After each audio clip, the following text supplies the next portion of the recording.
Hello friends, good morning to everyone. I hope you guys are doing well. So today we are going to have a session on Ind AS 27 guys, which deals with the separate financial statement. And the next session I am also going to take up, in which we are going to talk about Ind AS 28, which deals with investment in associates and joint venture. Right guys, very important announcement. So today's class is from 7 to 9:30 today, and the next class will be around 10:30. Right? So let's start with Ind AS 27 separate financial statement, guys. First of all, we need to understand what are the different financial statements which we are having under Ind AS scenario, right? And also why we are reading this standard. What is the objective of this standard, right? So I hope guys you are preparing your coaching notes, and I am also looking at the queries link shared by the ICI. If you have any doubts, you can use this link and share your queries. I will be able to revert to you. Right guys? So okay, first of all, let's understand what is the objective of this standard. What we are going to understand from this standard, right? The objective is very simple. We just need to understand how to account for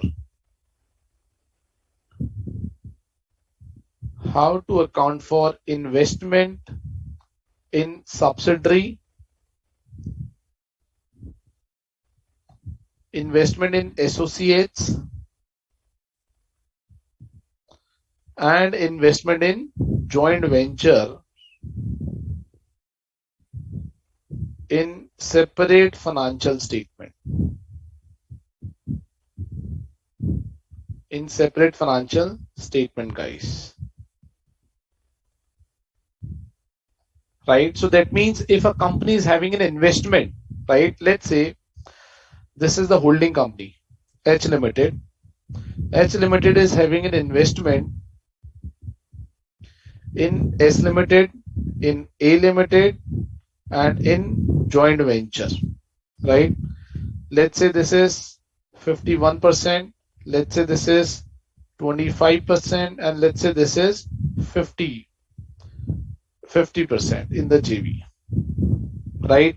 So what we want to understand from the standard, when this H Limited prepare its standalone financial statement or the separate financial statement, how the investment in subsidiary, how the investment in JV, how the investment in associate needs to be accounted for, right? So what we are going to read in the standard, how, or I would say at what value H Limited will consider for its investments in subsidiary, associate, or joint venture, right? So if I prepare the balance sheet of H Limited, which is separate financial statement or standalone financial statement, right? So let's say this is asset side. So H Limited must be presenting investment in S Limited, investment in A Limited, which is associate, and investment in joint venture, right? There must be some value which needs to be assigned, right? So what is the value? What is the value of this investment needs to be recorded? That is what we are going to understand from this standard, right? What value H Limited will consider for its investment in subsidiary, associate, or joint venture, right? This is the objective of the standard, right? Now let's understand, guys, how many different type of the financial statements we are having, right? How many different type of the financial statements we are having?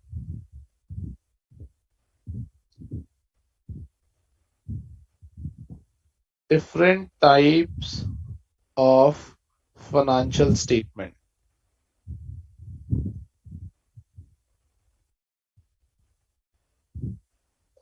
Different type of financial statement under Ind AS. So we have various type of financial statement. One is consolidated financial statement. Consolidated financial statement. Second one is separate financial statement.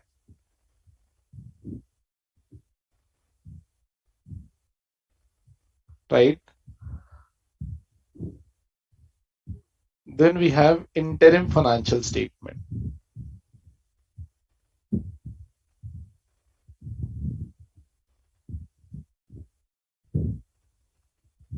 Correct? So we are having these three types of the financial statements. Now the question arises, guys, what is consolidated financial statement? This is called CFS, this is called SFS. And interim, we practically say interim financial. Right? Now the question arises, what is consolidated financial statement?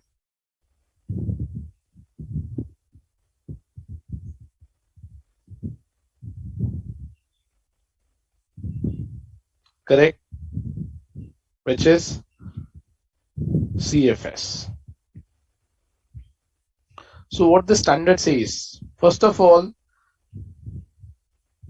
CFS is defined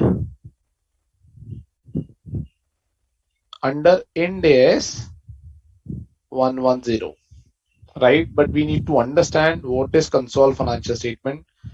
Consolidated financial statement are those financial statement which has been prepared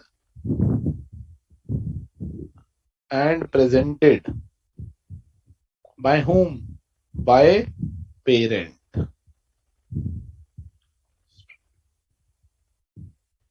Which is being prepared and presented by the parent, right?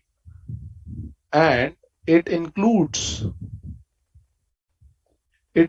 what? It includes many things. It includes group assets. B. It includes group liabilities. C. It includes group revenue. It includes group expenses. It includes group cash flows, right? And this entire financial statement has been represented as a single economic entity.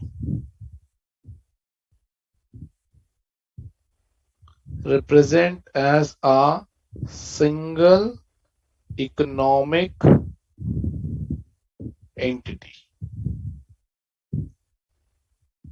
right? Let's take an example to understand this. What is consolidated financial statement? So let's say this is H Limited. This is subsidiary 1, or I would say subsidiary limited. This is associate limited, and this is JV limited, right? This is JV limited. Sheena has raised one point. First of all, Sheena, very good morning to you. She has raised a question, are separate. I am not sure, Sheena, what question you have raised. Could you please explain your question in detail? Okay. So what is consolidated financial statement? So consolidated financial statement is separate financial statement of S Limited plus separate financial statement of associate, right? Plus separate financial statement of JV Limited, right? Plus or minus intercompany elimination. Intercompany elimination.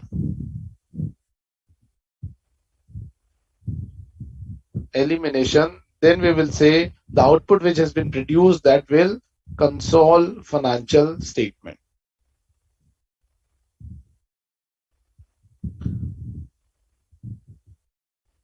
right? Here we also need to understand what is the meaning of the separate financial statement of the subsidiary, associates, and joint venture, right? So when we are saying subsidiary accounting, when we are saying associate accounting, or when we are saying joint venture accounting, then we need to understand what are these accounting are, right? For S Limited, we will say it is a line by line addition, line by line addition, right? Which is governed by Ind AS 110, right? Second is associate. In associate, we do equity accounting. We will do equity accounting and we will understand in Ind AS 28, right? And in case of standalone or separate financial statement of a JV company, again we apply equity accounting here.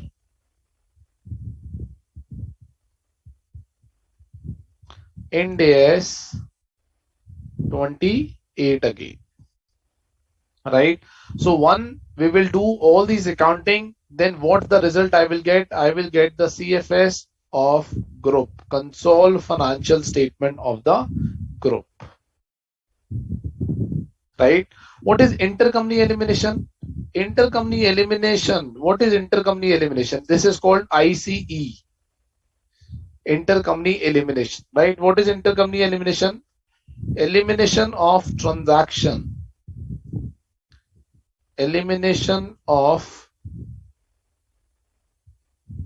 transaction between holding, subsidiary, associate, JV, which are outstanding as at year end, right? So this is which is outstanding as at year end, and this is for balance sheet related items, balance sheet items, and transaction during the year. Transaction during the year. This is PL related item. Right, guys? We will understand all these things in today's as well as the next class. Right? Now, Sainam is asking, what is holding company? Okay. What is the meaning of holding company?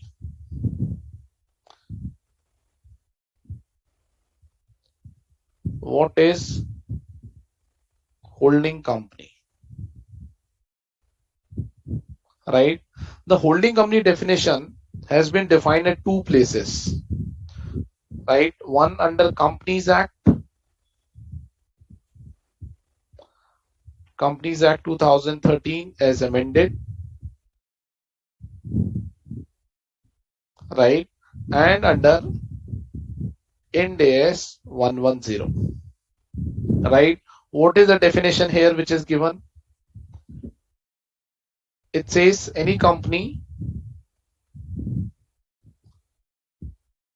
having more than 50% stake in other company. Correct? Or any company controls,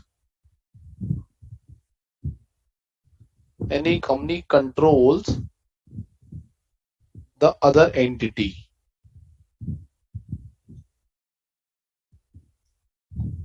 right? Other entity.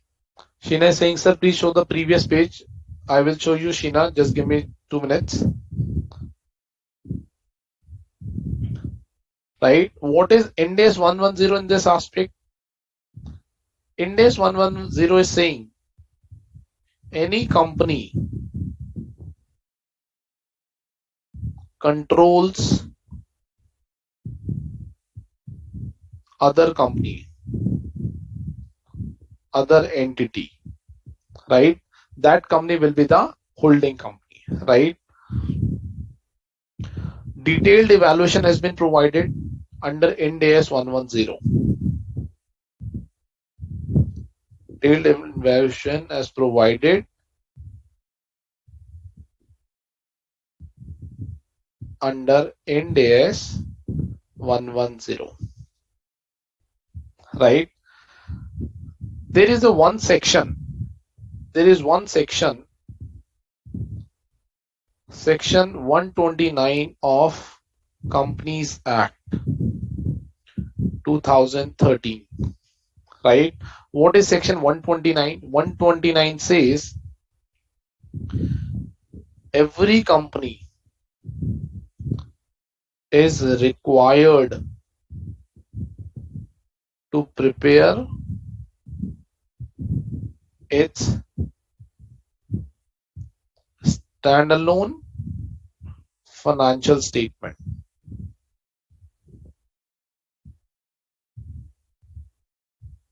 right?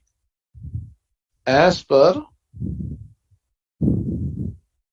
section 133 of as per accounting standard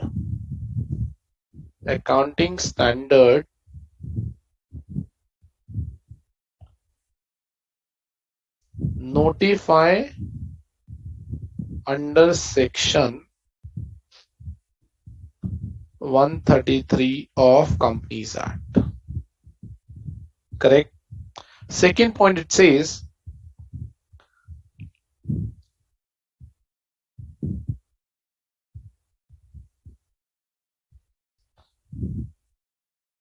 if any company is having subsidiary, associate or joint venture,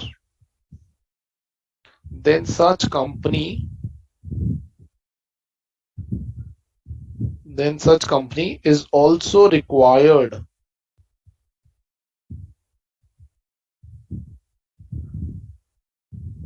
to prepare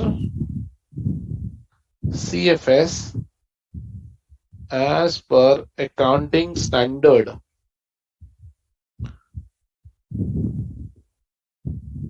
notified under section 133 of Companies Act.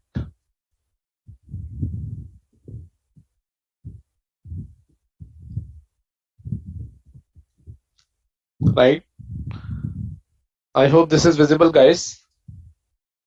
If you are noting down, please complete your noting, right? Then I will start explaining these things.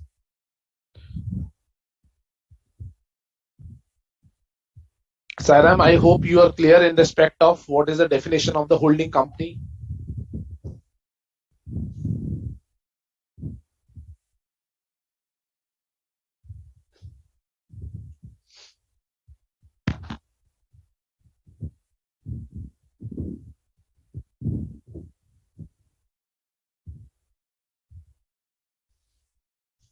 Please let me know, guys, if you have noted down.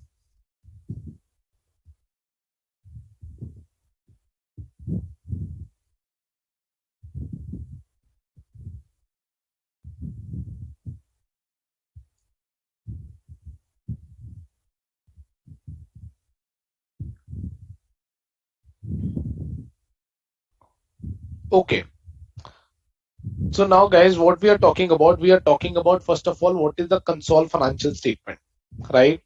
Consolidated financial statement is what? When it is prepared as a group financial statement, right? What is group financial statement? Which includes group assets, which includes group liabilities, which includes group revenue, which includes group expenses, which includes group cash flow.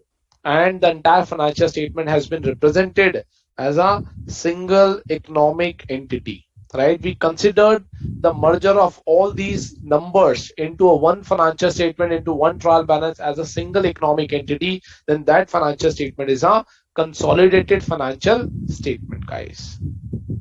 Correct. What is the example for this? What is the example? This is the structure. When there is a holding company, there is a subsidiary company, there is an associate company, and there is a joint venture company, right? So how the things will happen? So we need to take separate financial statement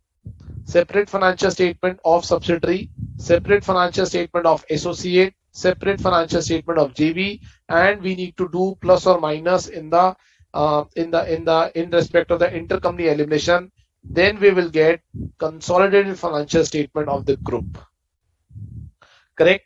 When I'm saying the standalone or the separate financial statement of the subsidiary company, it means we are doing the line by line addition as per Ind AS 110. Right? What is line by line addition? This we will understand under the standard 110. But for the sake of understanding here, what is the meaning of line by line? That means we add revenue of the holding company with the revenue of the subsidiary company, assets of the holding company with the assets of the subsidiary company, irrespective of the fact that the holding company is holding 80%, 90%, 60%, or 100%. Right? So that is what the consol financial statement, or that is what the line by line addition in the consol financial statement. Right? In case of equity associates, we will do equity accounting. Right? What is equity accounting? We will understand this in Ind AS 28 in the next session. But for the sake of simplicity, as of now, we will take the profit of the associates financial statement, and we will add in my profit with the corresponding impact in the investment. If the associate is having losses, then I will take my share of losses and reduce my profit by that losses, and corresponding impact will go in investment. Similar accounting will happen in case of equity accounting in case of joint venture. Right? What is intercompany elimination? This is again the transaction which is between holding and subsidiary, holding and associates, holding and joint venture. Maybe between subsidiary and associate, maybe between subsidiary and joint venture, maybe between associate and joint venture. Right? That is what the transaction is. We need to eliminate. Let's say subsidiary has sold 100 rupees of goods to associate, right? And which is outstanding as a year end. Subsidiary has gained 20% on that. That transaction needs to be eliminated.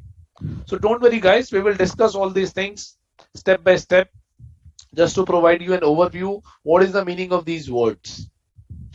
Okay, one person asked, what is the holding company? First of all, the holding company definition has been defined under Companies Act plus under Ind AS 110.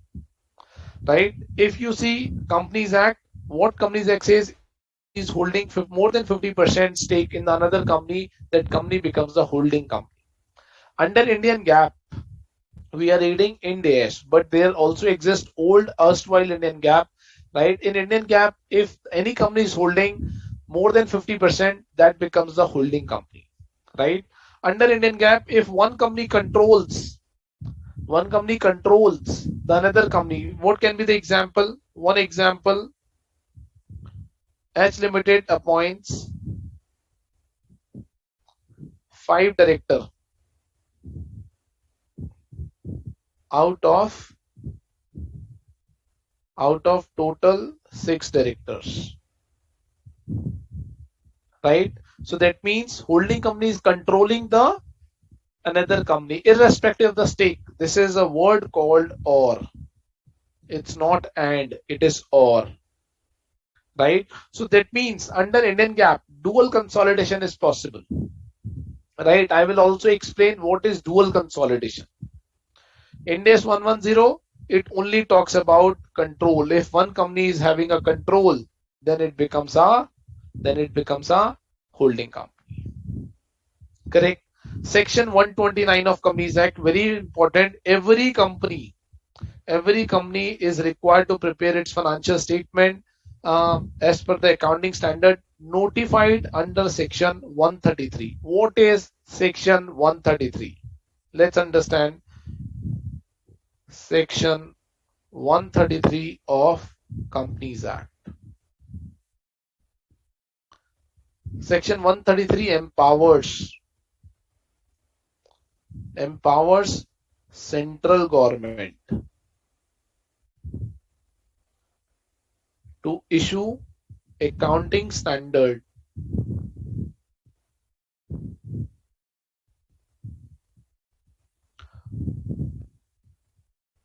in consultation with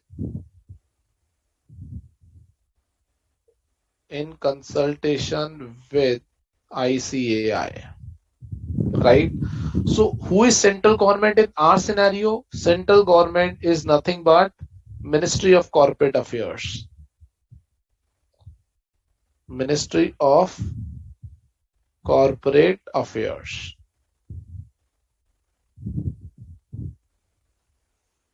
Right? So Ministry of Corporate Affairs has issued two types of accounting standard. Or I should say, they've issued types of accounting standard.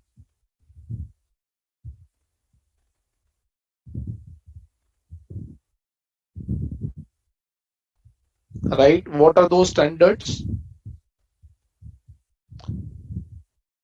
One is old Indian GAAP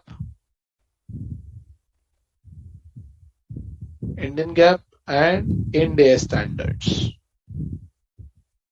Right? What is the applicability criteria, guys? We have read in the first class, any company is having a net worth of 500 crores or more, it will get covered in phase 1. Any company having a net worth of 250 crores or more, but less than 500 crores will get covered in phase 2. Any listed company which doesn't get covered in phase 1 will get automatically covered in phase 2. And in today's scenario, if let's say as on 31st March 22, any company has reached a net worth of or 260 crores or has crosses the net worth of 250 crores, then the Ind AS will be applicable to that company. But what happens to those companies on which Ind AS is not applicable? Because Ind AS benchmark criteria is 250 crores or more and the listed companies. On those companies, Indian GAAP needs to be applied. Right? So this is an applicability criteria. Apply applicability criteria.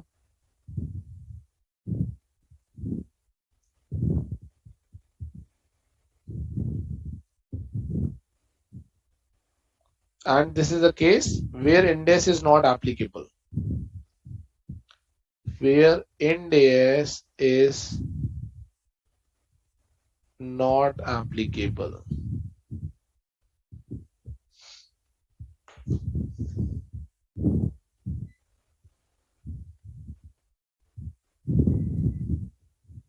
Right, guys, where Ind AS is not applicable. Let me know if there is any doubt till now. So we have talked about group structure, how the group operates. We have talked about the consolidated financial statement.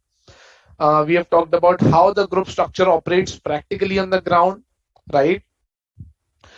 We have talked about line by line addition, equity accounting, what is holding company, and we have talked about section 129 and section 133. Any doubt, guys?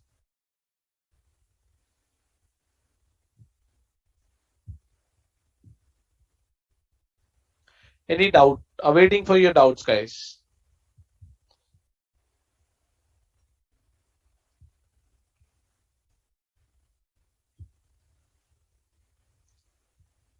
Are we clear all these things?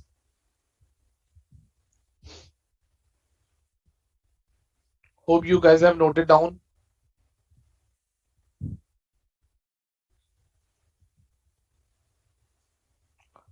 Sheena, Sairam, any doubts, guys? Or should we move on? Okay. Our next topic is separate financial statement.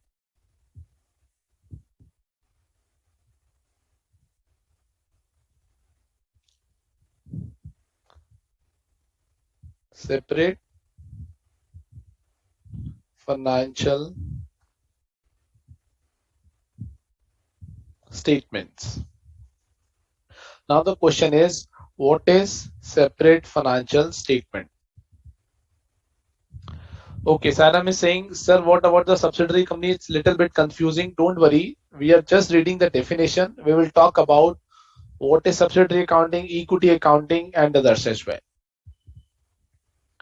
Okay, Himanshi is saying, sir, can the other companies falling below the given benchmark criteria can go for voluntary adoption? Yes, they can go for voluntary adoption, no doubt in that. Voluntary adoption is allowed. Voluntary adoption is allowed, but voluntary adoption is not allowed for certain companies on which Ind AS is not applicable, right? What are those? If I talk about voluntary adoption not applicable,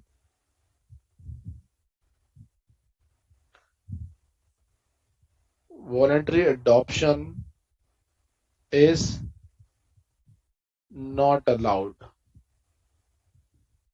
On what type of companies? For example, banks, insurance companies,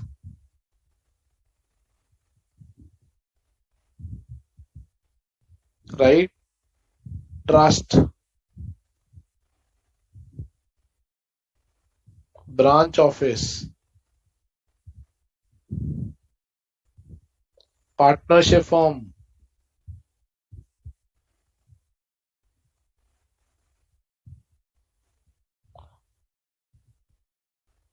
limited liability firm, correct? Society, sole proprietorship,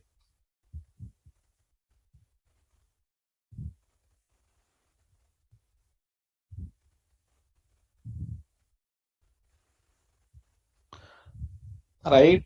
So voluntary adoption is not allowed in these particular cases. That means bank cannot apply Ind AS unless it has been instructed by the Reserve Bank of India, right? So they need to follow Reserve Bank of India guidelines, right? RBI guidelines. Insurance companies, IRDA guidelines, right? IRDA guidelines. These companies needs to apply uh, partnership deed, partnership deed, trust. They need to apply Trust Act. Branch office, they need to apply Indian GAAP only, right? Because branch office is a body corporate. Ind AS is not supposed to be applied on branch office, right? Society Act. Sole proprietorship, they need to apply Indian GAAP only, right? Himanshi, so these are the cases where the company is not supposed to apply Ind AS voluntarily. That means other companies which does not fall into this criteria, they can apply Ind AS voluntarily, right? Okay, I hope this is clear to you, Himanshi. Sairam, I will take up your question separately. How the subsidiary accounting is a bit confusing, I will take up separately, right? But detailed understanding how to prepare the consol financial statement, how to do the subsidiary accounting, that will be governed under Ind AS 110, where you will be doing the questions on the preparation of the consol financial statements. Okay, guys, we were talking about separate financial statements. I hope, Himanshi, you are clear in respect of voluntary adoption.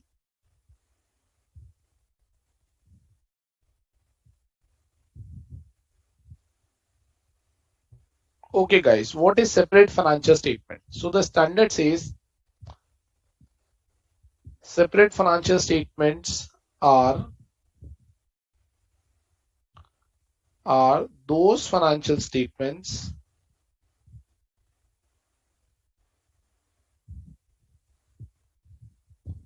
which are prepared by a parent, right? Which are prepared by parent or which are prepared by investor,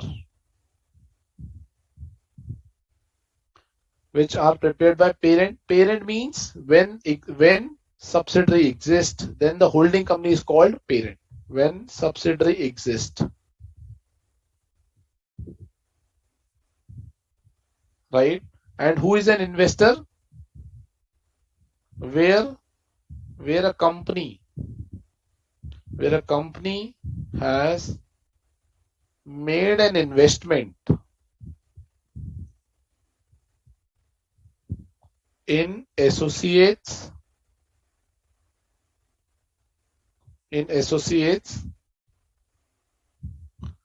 or joint venture, right? Then the financial statement prepared by that company, either a parent or an investor, is called separate financial statement. That means guys,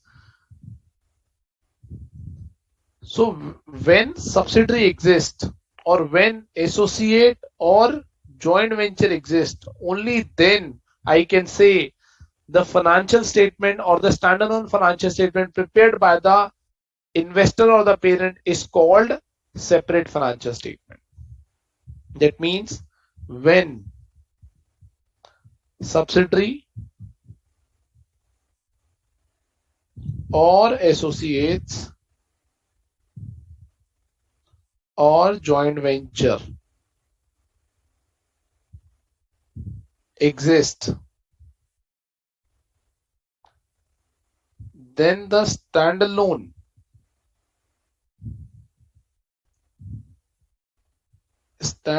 financial statements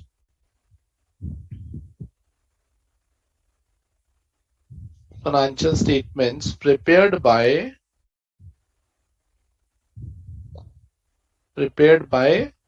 parent or investor is called separate financial statements. Right, guys? So what we are trying to say, when subsidiary exists, when JV exists, when associate exists, then the standalone financial statement prepared by the holding company or the investor is called separate financial statement. Let me talk about by taking an example.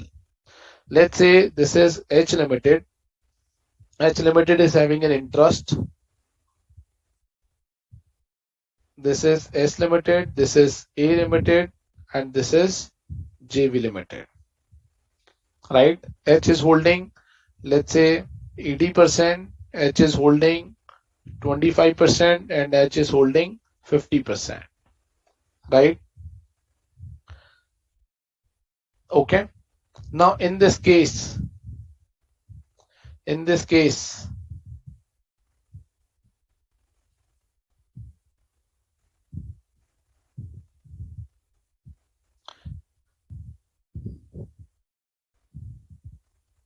standalone financial statement of H Limited is termed as separate financial statements. Correct?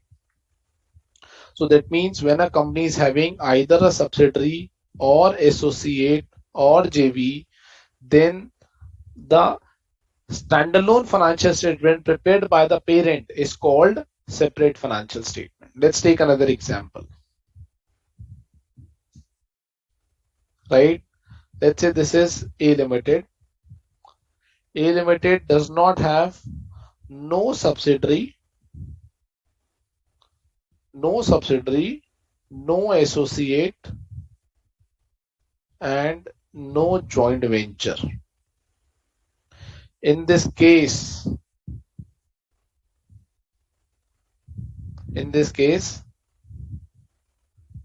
standalone financial statement prepared by A Limited cannot be termed as separate financial statement.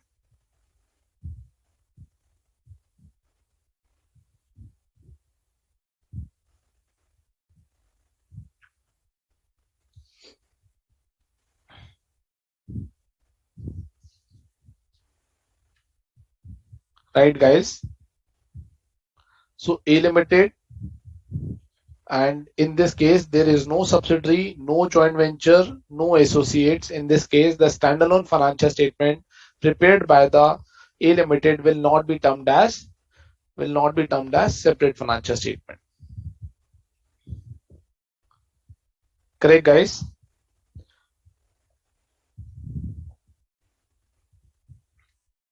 So what is standalone? What is separate financial statement? Where the parent is having an investment in subsidiary, or the investor is having an investment in associate and joint venture, then the standalone financial statement prepared by these parties are called separate financial statement. Manikanta has raised one point. Sir, you have not explained the full-fledged questions of module business combination. Can you please explain it? It will be helpful.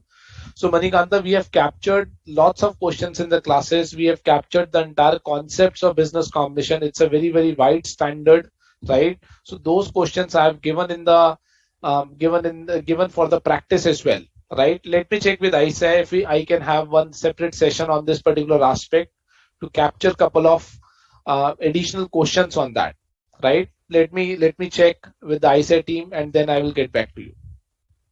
Okay. So guys, in respect of separate financial statement, are we clear what is separate financial statements? Are we clear guys what is separate financial statements?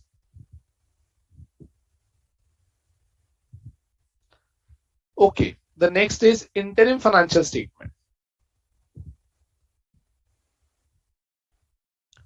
Interim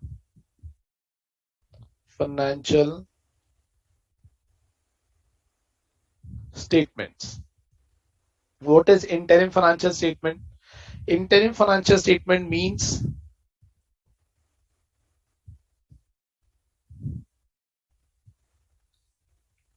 interim financial statements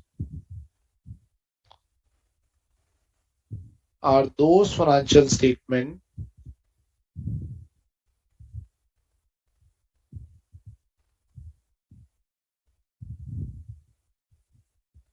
which have been prepared, which is being prepared for a period less than 12 months, right? Less than 12 months.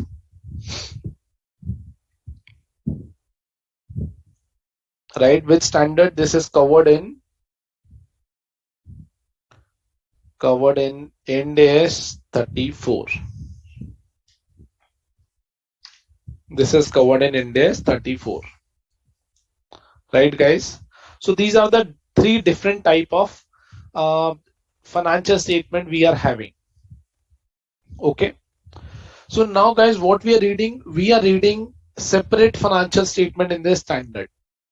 Right? So that means when we are talking about separate financial statement, we are talking about investment in subsidiary from the perspective of the parent. We are talking about investment in a joint venture or associate from the perspective of investor, right? How this needs to be disclosed? This needs to be disclosed like this. As I said earlier, balance sheet, that in the asset side, investment in S Limited, investment in A Limited, investment in joint venture limited, right? So at what value should come here? That will be governed by Ind AS 27. That means investment at what value needs to be recognized in the standalone or the separate financial statement, that is governed by Ind AS 27, right? I hope guys, the objective, first of all, the objective of the standard must be clear to you. Second, the heading of the standard must be clear to you. What we are going to talk about, the separate financial statements, right? Please keep interacting with me through this chat box and keep answering at least yes or no, that we are clear till now. Or if there is any confusion guys, please raise your questions so that I will able to take this up, right guys? So now let's talk about for 5 minutes what is equity, what is subsidiary, what is joint venture, and what is associates, right? Let me provide you the overview, right? Overview. First of all, let's understand how many standards we have in respect of the consolidation, right? Okay. So I'm giving you the consolidation overview.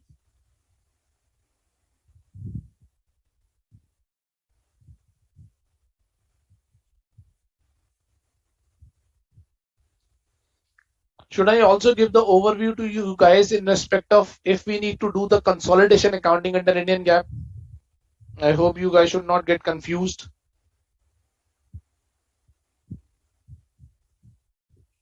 Consolidation overview. This is a standards overview.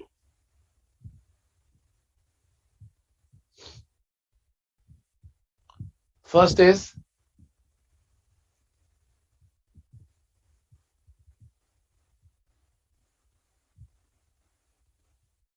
Ind AS 27, right? Ind AS 27 deals with investment. Investment in subsidiary, associate, joint venture in in separate financial statements. Correct? Second, Ind AS 28. Ind AS 28 deals with equity accounting. Equity accounting in CFS. Correct? Third, we have Ind AS 110. So Shyam Kumar has raised one point. Sir, thanks for teaching us. Can we download your handwritten notes later after classes? Yes, I always share my handwritten notes with ICA team and they always upload on the portal, guys. Right? So you can also download. If anybody wants to copy all the notes in your handbook, you can do that. If anyone don't want to copy all those notes, you can download from the ICA website. Right? But it is always recommendatory, guys, or it is always suggested to prepare your own notes, right? This is I'm explaining, unless until you don't prepare your own notes, you will not be able to memorize those things for a longer time, right? So otherwise you have both the choices. Correct, Sham? Okay. Ind AS 110. Ind AS 110 provides subsidiary accounting, right? Subsidiary accounting. Subsidiary accounting, right?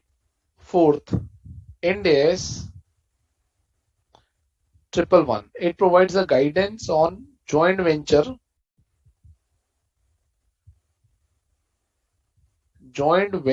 and joint operation accounting in CFS, right? Then we have Ind AS 112, which provides a disclosure of interest in CFS. Then we have Ind AS 103, which provides a business combination guidance.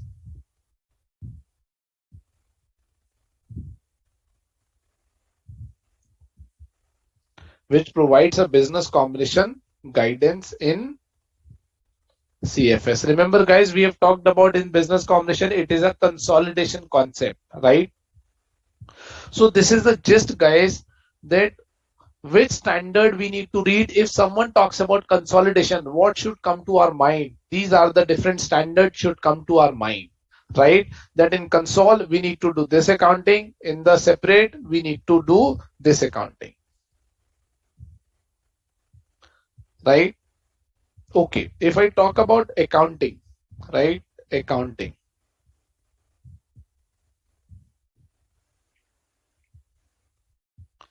Here we are talking about either at cost or fair value, right? In this case, I should say investment in associate, or I should say associate accounting, associate or joint venture accounting in CFS, and we are doing equity accounting.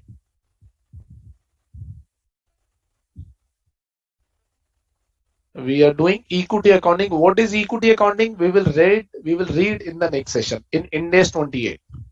Subsidiary accounting, line by line addition.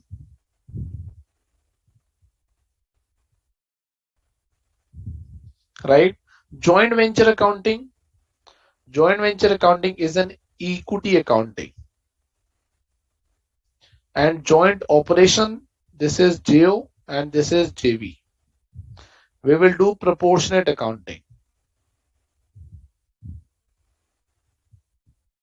We will do proportionate accounting. Right? Ind AS 12 only deals with disclosures. And business combination accounting is of two types. One is purchase method, correct? And second one is what, guys? What is purchase method? Fair value method. And the second one is common control transaction or common control method, which is a book value method. This is the entire gist of consolidation accounting in respect of associates, in respect of subsidiary, in respect of joint venture.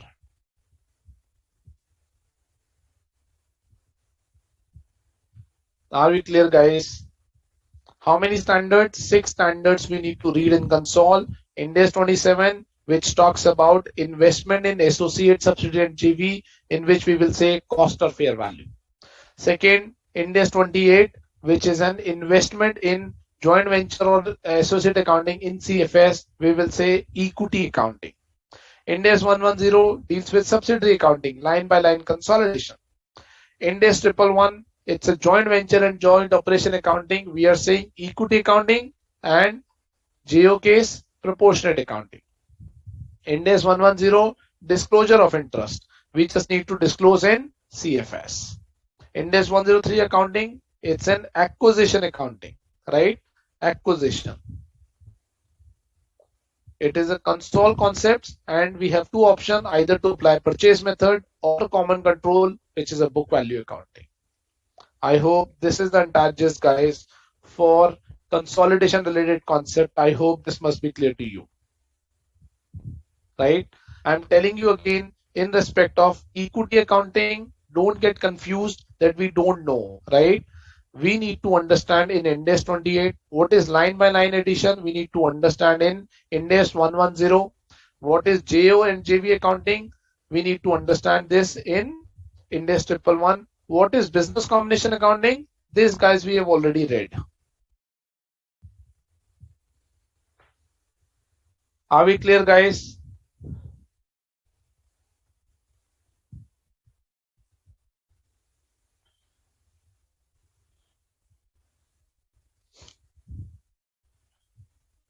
Quickly, guys, are we clear? Yes or no?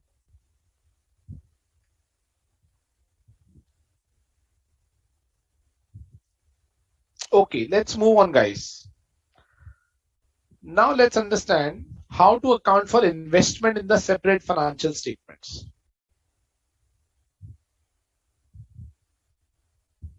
How to account for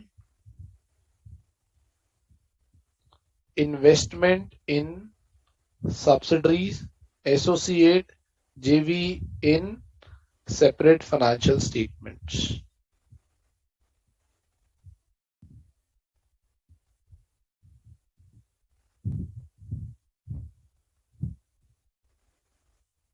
Correct?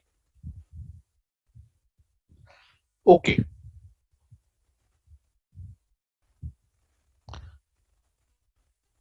Investment in subsidiary, associate and joint venture. How this needs to be accounted for in the separate financial statements. So standard says there are two approaches. First of all, it can be recognized at cost and it can be recognized at fair value as per Ind AS 109. Right? Fair value as per Ind AS 109. Now guys, the question is, what is cost? Can you guys tell me what is cost?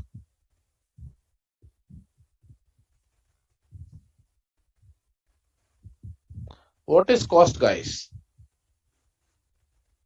Let's take an example. Let's say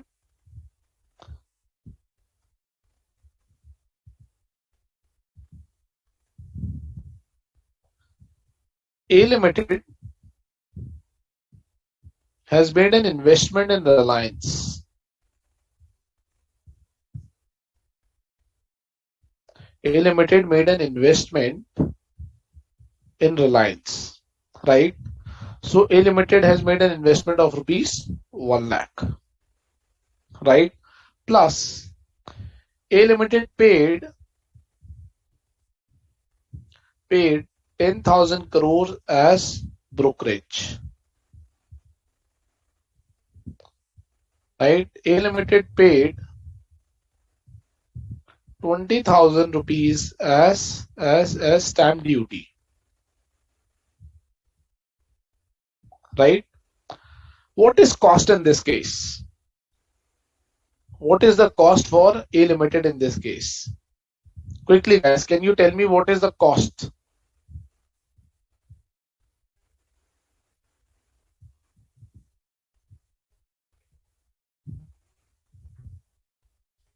Question to you guys. Investment has been made by A Limited in Reliance shares.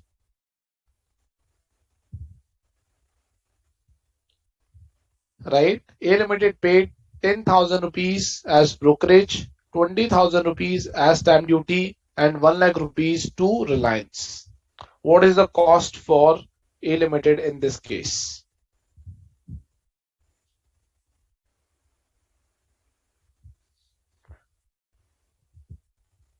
Saram is saying 1,30,000 rupees, right? So what is the cost in this case?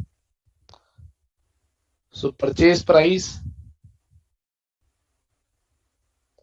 1 lakh plus brokerage,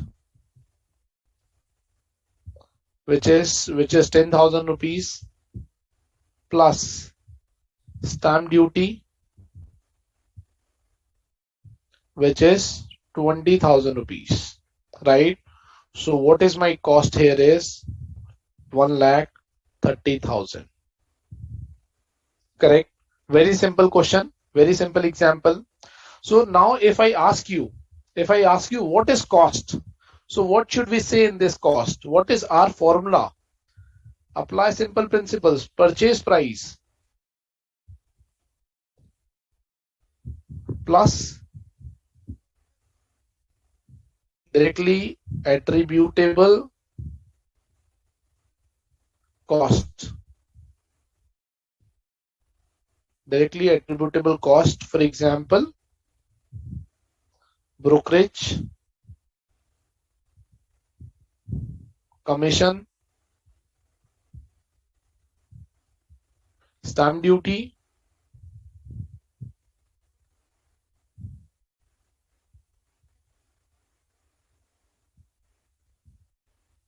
any taxes, right? That becomes my cost. Total cost of investments. Right, guys? So first of all, this cost, the word cost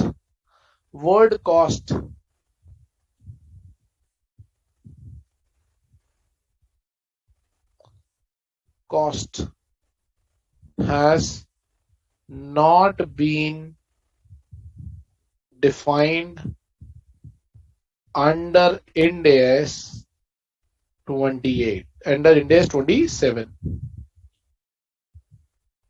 right?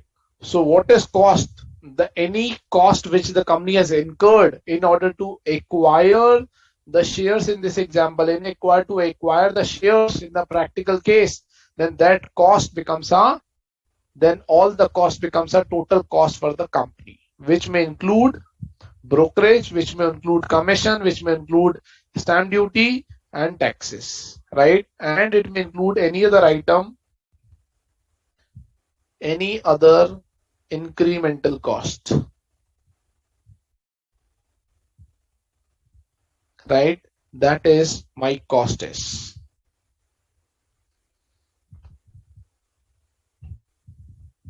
right guys? That is my cost is. I hope this is the basic principle must be clear to you. Now come to now come to fair value as per Ind AS 109. Now guys, we have already read Ind AS 109. Can you provide me the answer of this question? If the investment has been made in equity shares, then how the accounting will be driven under Ind AS 109?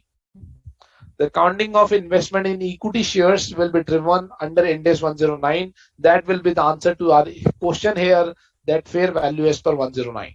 What we have understood in Ind AS 109, can anyone tell me what is the accounting of investment in shares under 109? Quickly guys.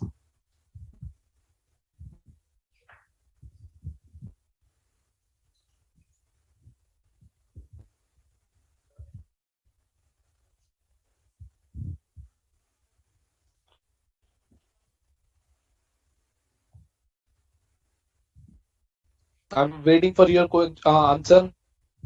What is the accounting of investment in shares under Ind AS 109?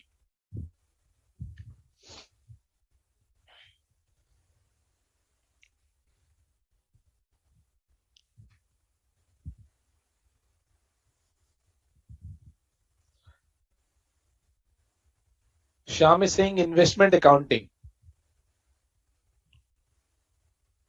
I'm not sure, Sham, which question you are applying. If you are saying at cost is investment accounting, then it's correct. If you are saying that the investment accounting is the answer to the fair value of Ind AS 109, then it's incorrect.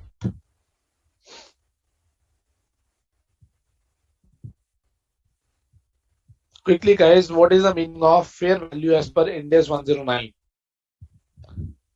Okay, Sheena is saying it will be accounted at fair value through OCI or irrevocable option can be taken. Absolutely, absolutely correct answer, Sheena. Very good answer. Very good answer. What we have understood as per Ind AS 109, let's move on.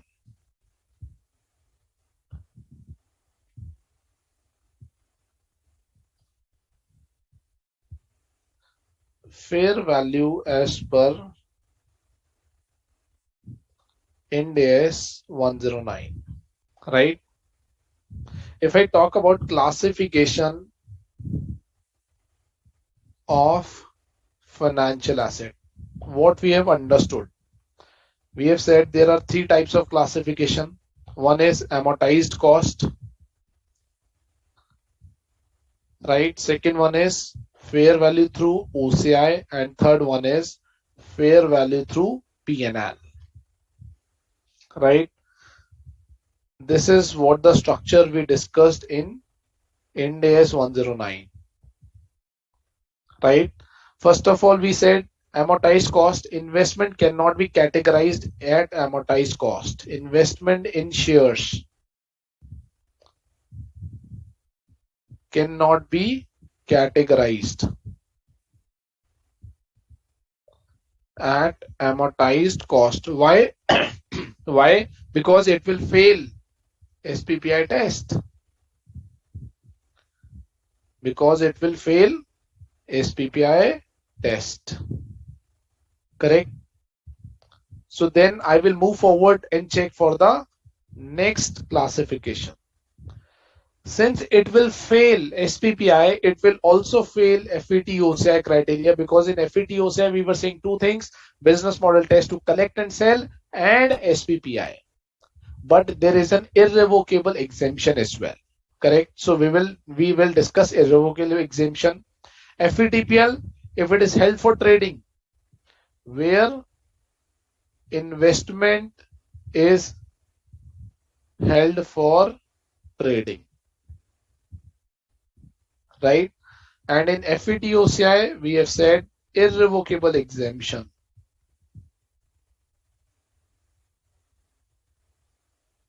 What is irrevocable?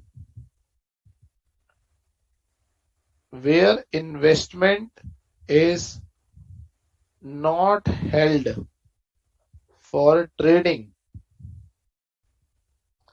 Such investment can be recognized either at FETOCI or at FETPL, right? Fair valuation तो हमें करना ही पड़ेगा, even in this case and even in this case, right? Changes in fair valuation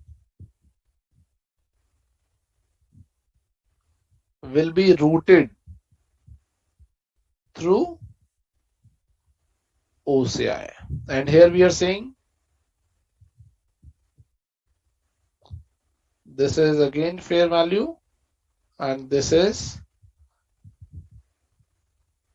change in fair valuation will be routed through P&L.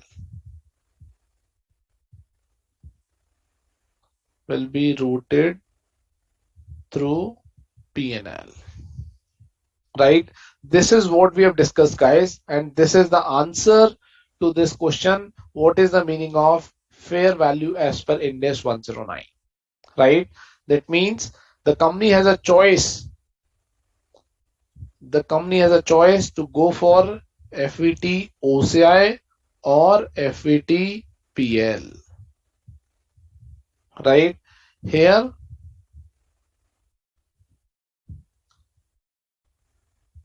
if it is held for trading,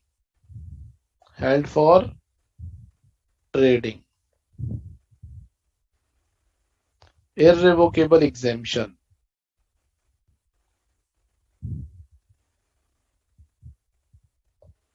right? Fair value यहां भी करना है और fair value PNL में भी करना है.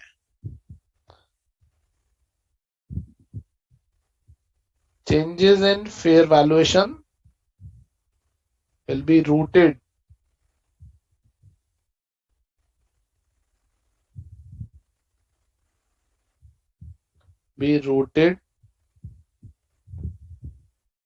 through OCI.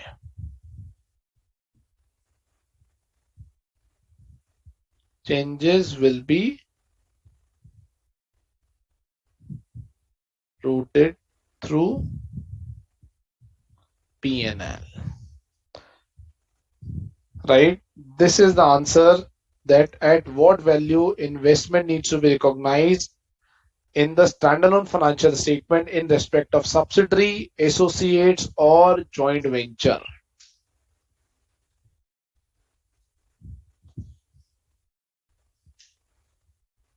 Are we clear, guys?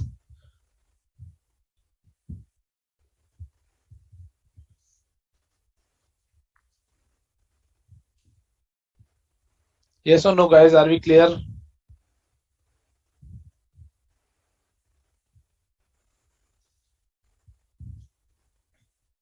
Okay. Now in the standard it is said that this investment in subsidiary, associate and JV needs to be recognized at each category. At each category. Right? Each category. So what is the meaning of word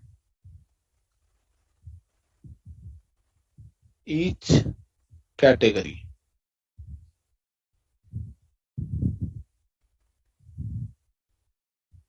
Right? First of all,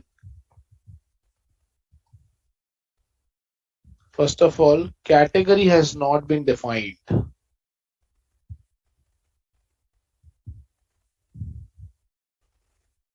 Right?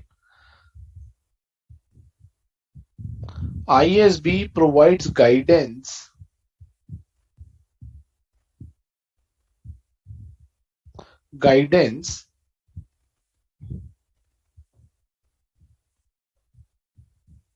that what is that guidance? Investment in subsidiary at cost is a category, right? Investment in subsidiary at fair value is a category, correct? Investment in associate at cost is a category. Investment in associate at fair value is a category, right? So category has not been defined, guys. One word can make a significant changes. For example,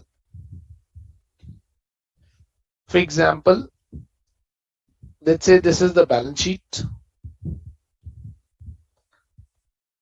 Investment in subsidiary 1, investment in subsidiary 2, investment in subsidiary 3 can be at cost. This will be at fair value. This can be at cost, possible. Investment in associates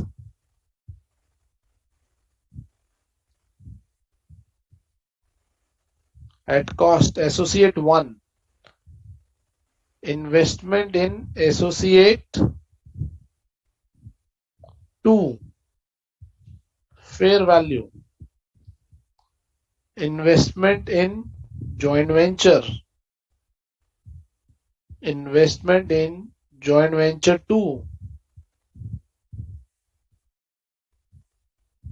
right? So that means multiple permutation and combination are possible, but once option has been taken. Third point is once cost or fair value option is taken, then it cannot be changed in future, right? This is what the meaning of small word each category. That means investment in subsidiary at cost. So all the subsidiaries which has been recognized at cost, that becomes a category. All the subsidiaries which has been recognized at fair value, that has become a category. All the associates which has been recognized at fair value becomes a category. Are we guys clear? What is the meaning of each category and what is the accounting in the aspect of investment in subsidiary, associate and joint venture in separate financial statement at cost or at fair value? Yes or no, guys? Quickly.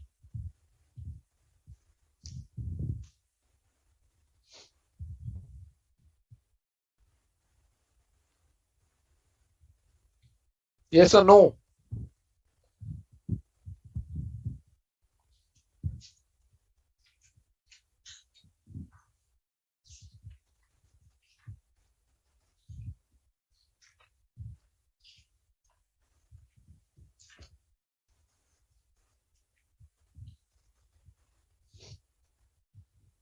Should we move on, guys, if there is no doubt?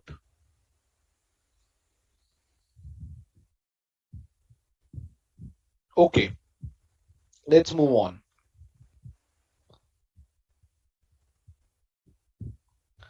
Right, so now we have understood what is the accounting of investment in associate, subsidiary and JV in the separate financial statement, and we are saying it will be at cost or fair value. Correct? Now let's understand the interplay between Ind AS 27 and Ind AS 103. Correct? Interplay, guys. This is practically we used. You will not find these things in any module or any other guidance, right? This is the international guidance under IFRS which we apply under Ind AS as well, right? So we are talking about transaction cost. Under Ind AS 27, we have talked about transaction cost. Under Ind AS 103, we have talked about the transaction cost, right? So what is the accounting treatment of the transaction cost? What is transaction cost? First of all, it is an incremental cost. Remember, guys, we have discussed in detail in Ind AS 103. Incremental cost incurred in order to enter into the transaction.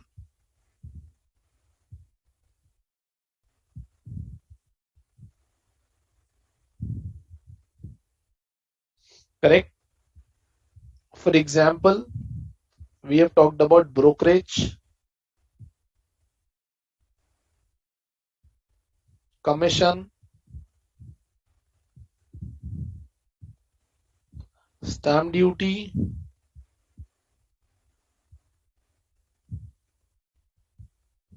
any other cost. Sheena Jan is saying, sir, will there be a break? Yes, we will take a break of 15 minutes at 8:30. Right? So this transaction cost, we have read this concept of this transaction cost under two standard, which is Ind AS 27, which talks about in separate financial statement, and Ind AS 103, which talks about CFS, right? So this transaction cost will be capitalized in the value of investment, in the value of investments in separate financial statements. And under Ind AS 103, what we are saying, the same transaction cost will be charged to P&L in consolidated financial statement.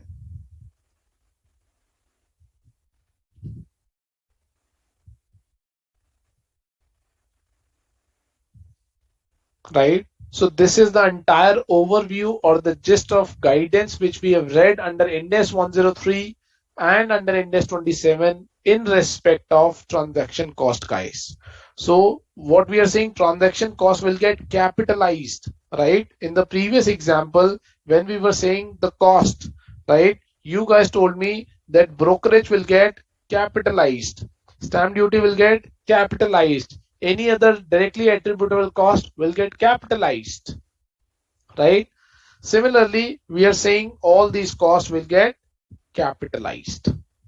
And under Ind AS 103, what we have read, any transaction cost will be charged to P&L. So when we are doing the standalone accounting, guys, what we need to remember, all the transaction cost needs to be capitalized in the standalone or in the value of investment in the separate financial statement. And when we are preparing the consolidated financial statement, the transaction cost will be charged to P&L. Are we guys clear? So this is called the combined reading of two standards, Ind AS 103 and Ind AS 27, guys. Are we clear? Yes or no? Quickly, guys.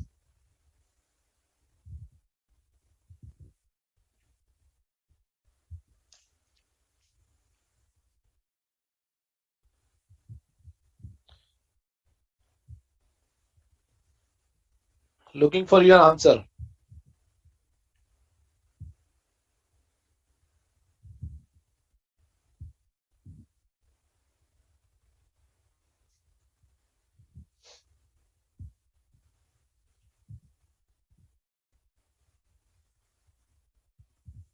Are we clear? Yes or no? People are not applying. I'm not sure why. Okay, let's move on. So here guys, we have talked about, if you see, we have talked about investment in subsidiary, associate and joint venture, right? So investment can be of multiple items, right? Investment in the equity shares, investment in debentures, investment in preference shares, right? So what will be the accounting in that case?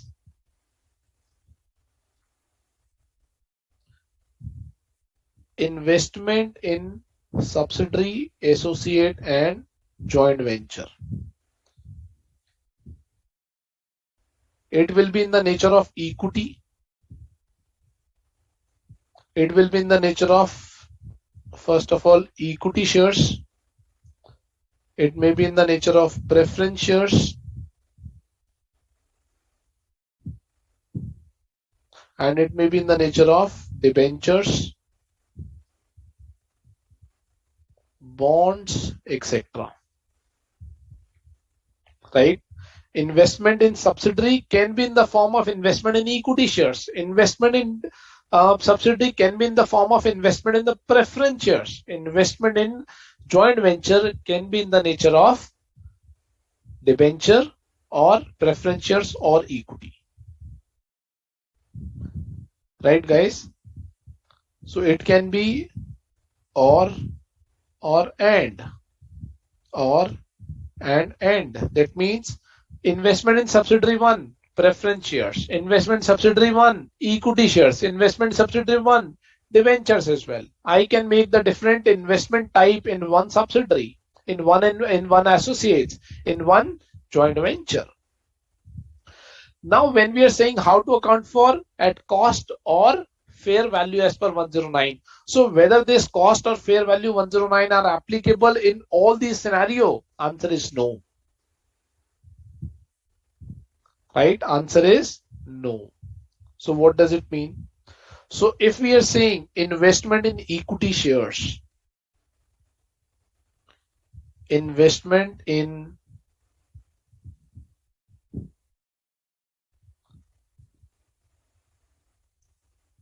equity shares of subsidiary, associate and joint venture, answer will be very simple. At cost or fair value as per 109. What is fair value as per 109? Which we discussed, FVT OCI or FVT PL. Right? What is cost? Purchase price plus directly attributable costs.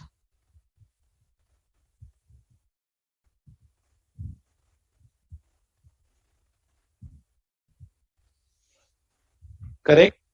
Now, if I say I have made an investment in preference shares,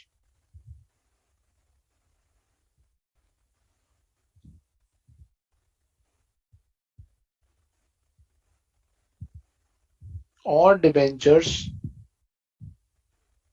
or bonds of subsidiary, associates and joint venture, then what will be the accounting?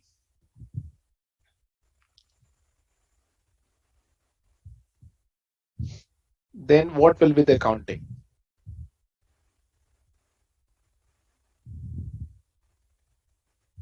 Any thoughts, guys? What will be the accounting?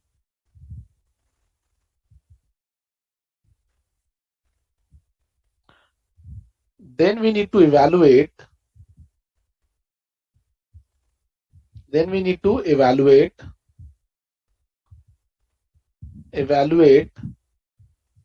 such investments in preference shares, debentures, bonds, whether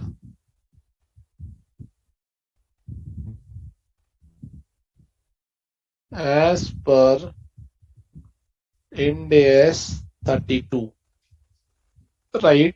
That means whether they are in the nature of equity or whether that is in the nature of liability, right? So that means if such preference shares, debentures and bonds are in the nature of equity, if they are in the nature of equity, then either cost or fair value as per 109, right? If such preference shares, debentures or bonds are not in nature of equity, right? So then it will be only fair value as per Ind AS 109. In this case, cost option is not available.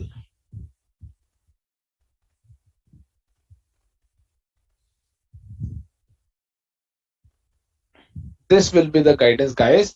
See what we are saying. If the investment has been made in the equity shares, then either go for cost or fair value as per 109. What is fair value? Go for FETOC or FETPL. Correct? But if the preference shares, bonds, debentures, investment has been made, which is not in the nature of equity, then what we need to do? Then we need to apply this principle. It will be fair valued as per 109. Cost principle is not available. But if the preference shares, debentures, bonds are in the nature of equity, then it will be accounted at cost or fair value. Choice is as per the management.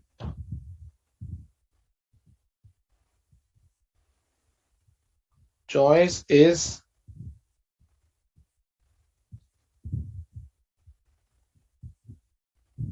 as per management.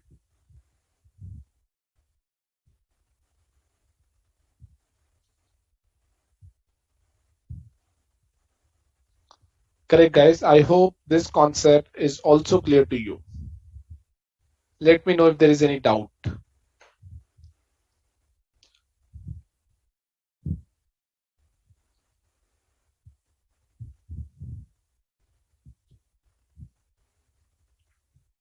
Let me know, guys, if there is any doubt.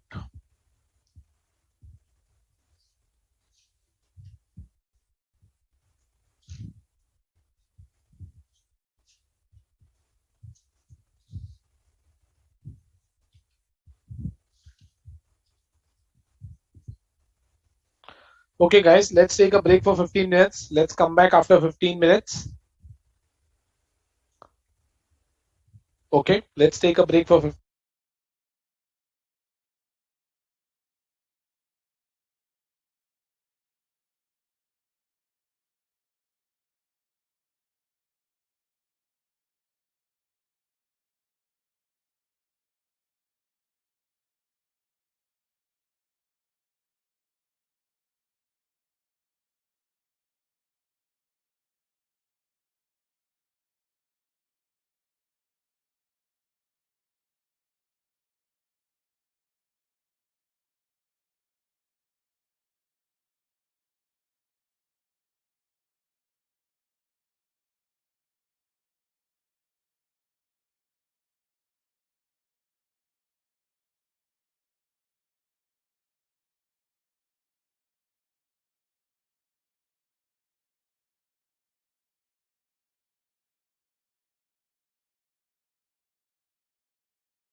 Hmm.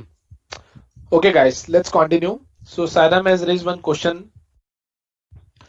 Sheena is saying, sir, please show the previous page. Okay, this is the previous page. Sairam is saying, sir, in preference shares, we can bifurcate a value of shares in preferential capital and other equity. It's not other equity. It's a preferential capital or debenture, whether it is in the nature of equity or whether it is in the nature of liability, that we have already read in Ind AS 32 and that we need to define accordingly. Okay, let's move on with the another concepts here, where the investment is held for sale. Where the investment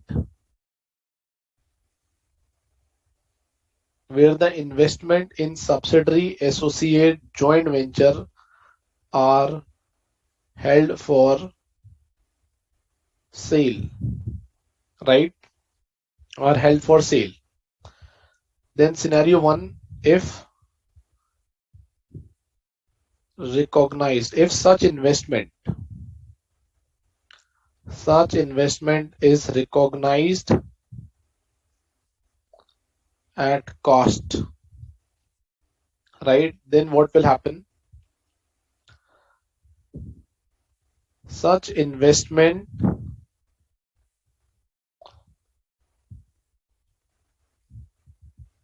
or I would say on the date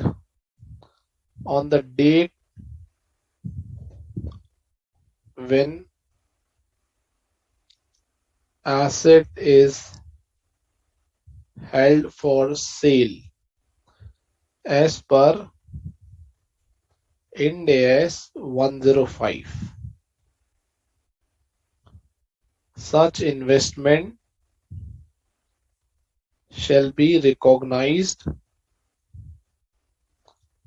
at cost or fair value, whichever is lower.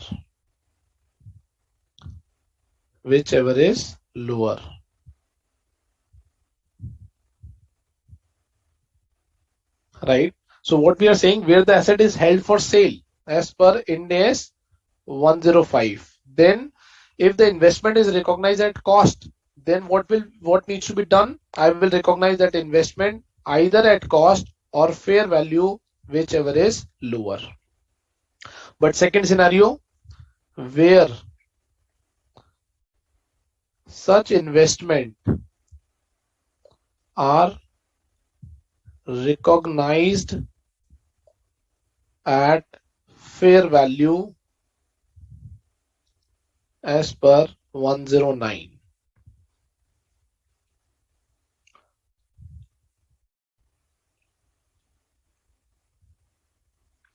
Okay, Sheena is saying, sir, I am not wrong that there are an example where the Ind AS 109, where the investment in debenture, which was recognized at amortized cost.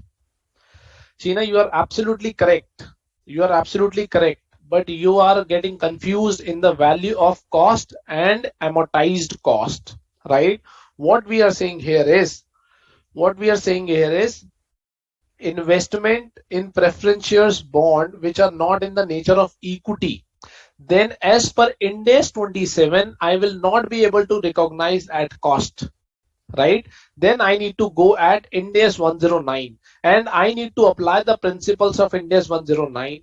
It may possible that investment in debenture can be recognized at amortized cost. At amortized cost means what? At amortized cost means what?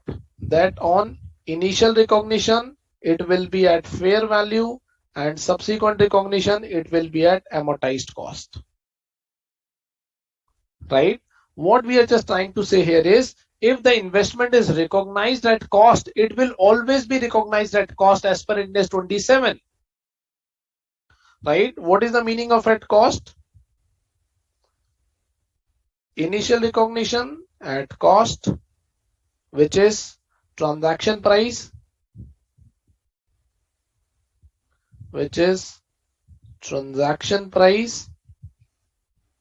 and subsequent recognition will be at cost. Just compare it. This is as per Ind AS 109 and this will be Ind AS 27. Try to understand this thing. What is the meaning of at cost and what is the meaning of fair value as per 109? That means on the transaction date, it needs to be fair valued. And subsequently, it will be recognized at amortized cost or FVT, OCI or FVT PL, depending upon the conditions. I hope, Sheena, it must be clear to you now. Are we clear? Yes or no, guys? The only point which I'm trying to highlight here is if those debenture preference shares are not in the nature of equity, then the cost option which is available under Ind AS 27, that is not available in that scenario.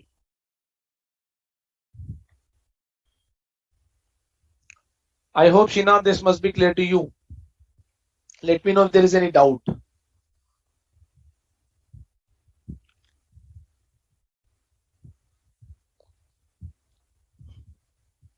On such date, such investment shall be carried only at fair value. Sheena, I'm awaiting your response. Are we clear on the question or the query which you have raised, or still there is any doubt?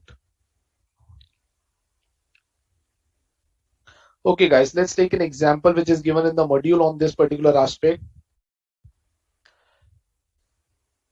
Example.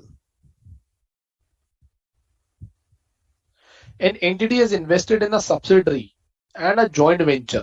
Entity has elected to measure the investment subsidiary at cost and measure the joint venture as per fair value as per 109, right?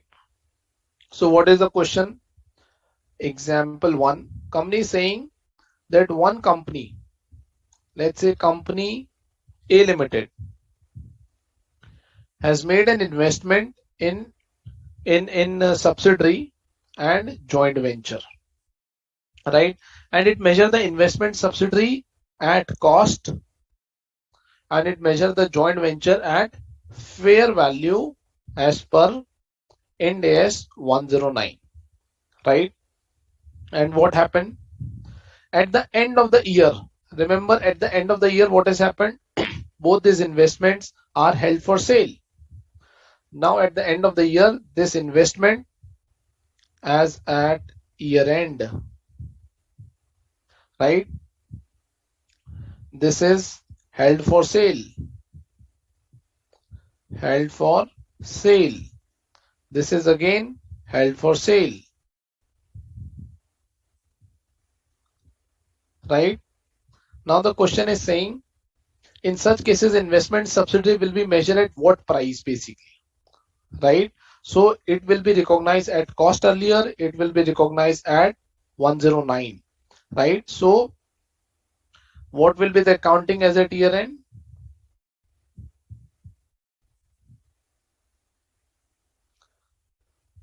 Sheena, I'm awaiting for your response.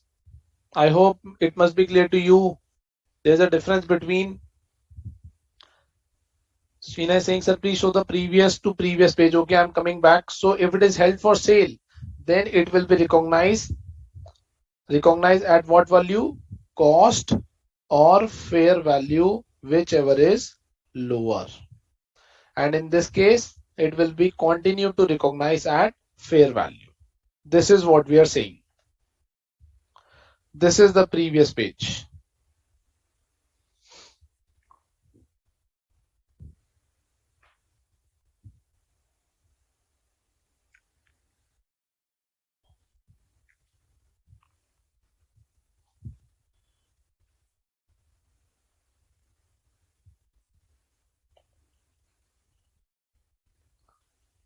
Correct, guys?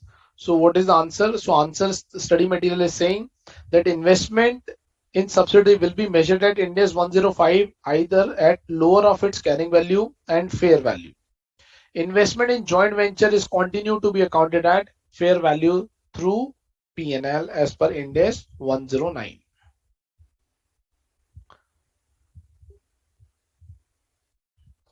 This is the next page, Sheena.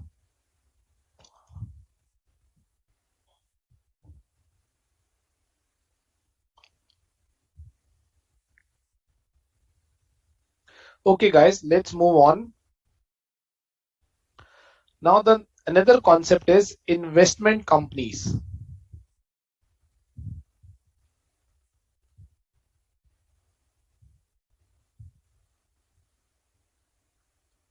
Investment companies. What are the examples of investment companies? Example would be mutual fund companies, mutual funds, venture capital.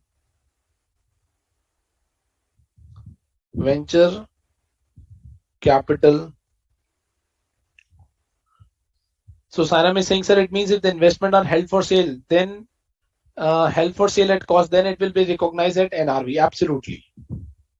Or I would say fair value less cost to sell. Fair value less cost to sell. Right? Okay. Venture capital, P fund. These are the examples of investment companies. What is investment companies? What are investment companies? Companies which collects funds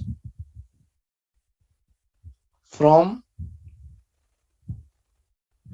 one or more person or entities, right? And then what they will do with that money? Invest for the purpose of capital appreciation.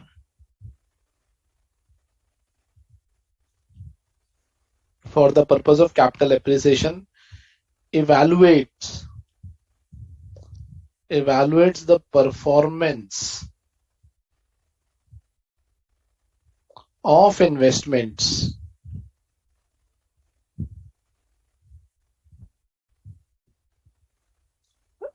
basis the fair value. That means what is investment company, guys? You have seen that companies, people, persons, they invest into the mutual fund, right? So what is mutual fund? How they generally operate, right? Let's say this is a mutual fund company. Mutual fund company, right? So they give money. They give money to mutual fund company, and mutual fund companies invest into the different portfolios.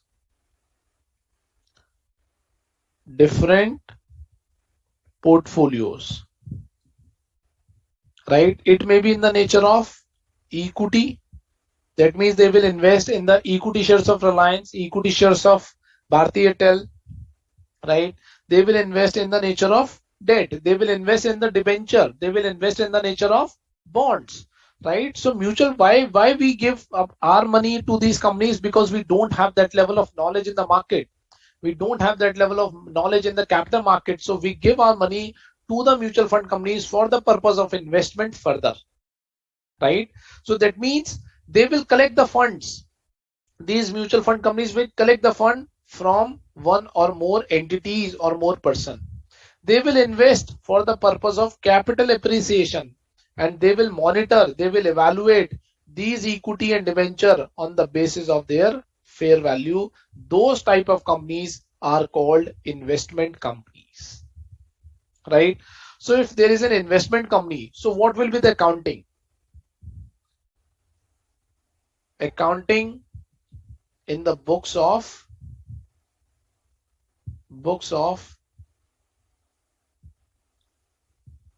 investment company, right? So what will be the scenario? Investment company has subsidiary, associate and JV, right? So we are talking about in the books of investment company. So the standard is saying such investment company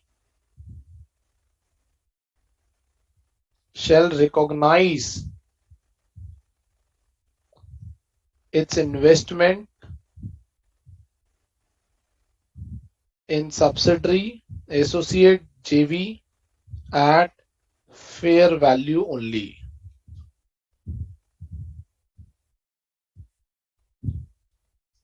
At fair value only, right? Or I would say fair value through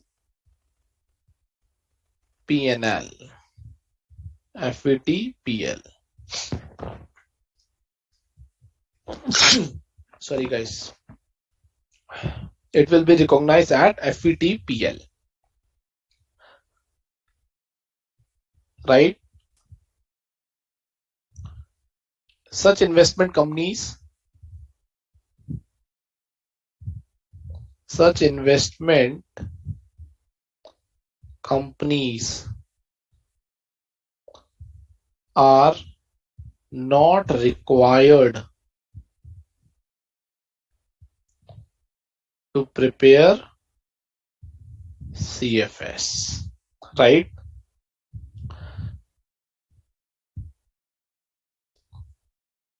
Also refer exemptions given under Ind AS 110. So Ind AS 110 provides certain exemptions, right? One exemption is that investment company will measure its investment at fair value and that company is not required to prepare its accounts under CFS, right? They will only prepare their separate financial statement. Correct, guys? Now let's take a case where, so what we have discussed, so this company will always recognize its investment at fair value through P&L. Now it may possible that one company is a normal company, but during the year that company becomes an investment company. And it is also possible the investment company was there and during the year it was no longer an investment company, it becomes a normal company. Then what will be the accounting in that case? Right? Okay. Where scenario will be where the parent company.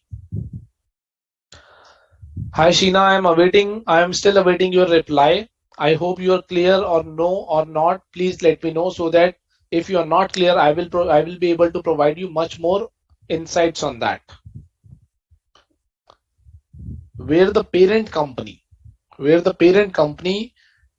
becomes investment company,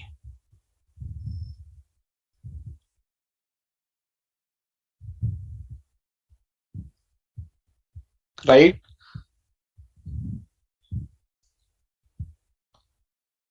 On the date when parent becomes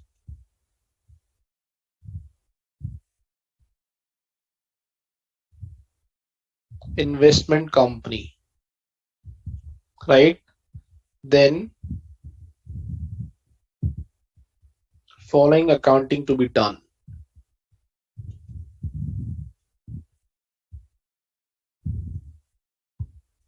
right? First, measures all investment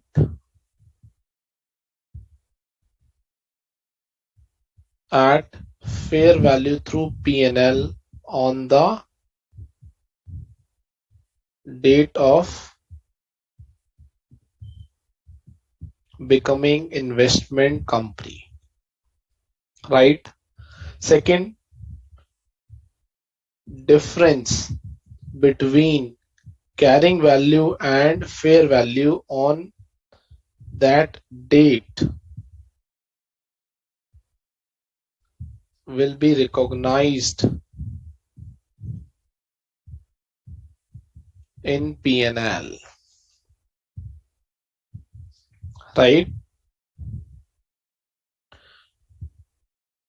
where the company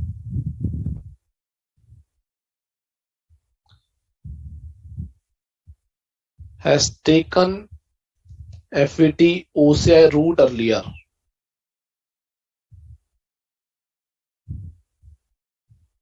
right?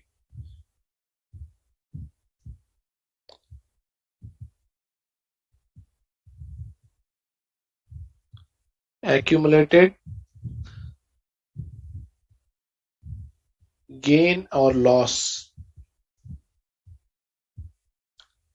in OCI will be transferred to P&L, right? Will be transferred to P&L. Let's take an example on this. So accounting is very simple. Where the parent company becomes an investment company during the year, what will happen? So first of all, on the date when the company becomes an investment company, investment needs to be valued at fair value through P&L. Second, the difference between the carrying value and the fair value needs to be charged to P&L. And if the company earlier has taken a OCI route, then accumulated gain and loss will be transferred back to P&L, right? Let's take one example, guys, which is given as an example number 3. Right? What is that example? A Limited holds the investment subsidiary X. Measure the investment subsidiary at cost. Right? So A Limited, example 3. Right? Let's read example 3, guys. A Limited holds X Limited as subsidiary. Right? It measures the investment at cost. On 1st April 2001, what has happened? A Limited becomes an investment company. A Limited becomes an investment company. On that date, the carrying value of the investment in X recorded in the books. So carrying value is 1 lakh rupees. However, the fair value of that investment on the date of change, fair value is 1,50,000. Hence, A should record a loss. A should record a gain of this much amount, right? So what we have said, the status has been changed from 2001, right? So what we have said, investment needs to be fair valued, right? So first, investment in X Limited needs to be recognized at FVTPL. Second, difference between carrying value and fair value shall be recognized in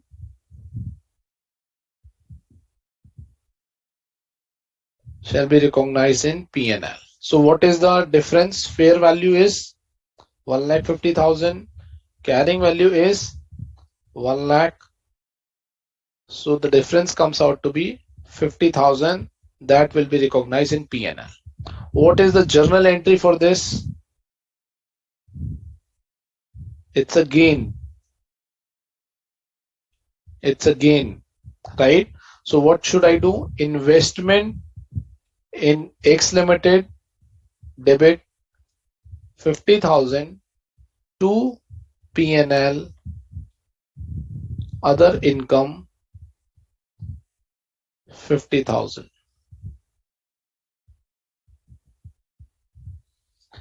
This will be the journal entry.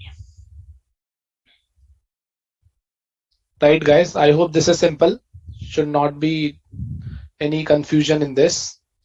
This is example 3, scenario 1. Right? Now let's move on. Example 3, scenario 2. Example 3 and scenario 2.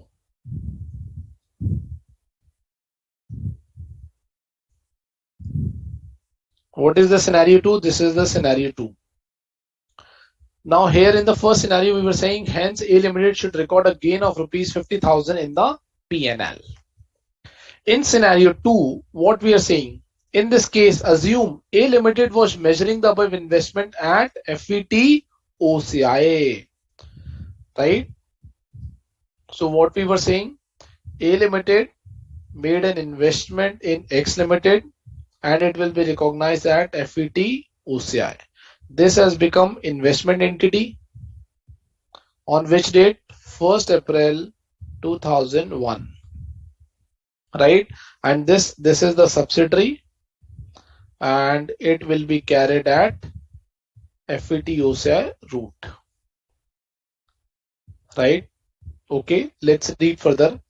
The cumulative gain recorded in the OCI was 50,000 rupees and the carrying value of the investment was 1,50,000, right? So what is the carrying value here? Carrying value is 1,50,000, right? Because it will be routed through FVT OCI, right? What is the fair value on this date? 1,50,000 rupees, correct? And there is an accumulated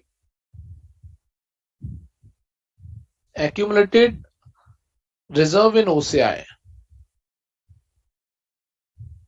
is equal to 50,000 rupees,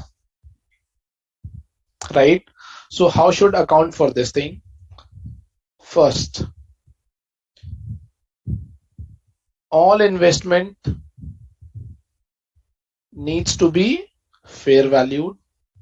Second, difference between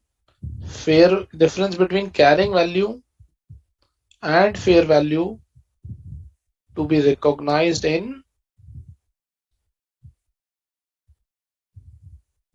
P&L. Third, where investment is recognized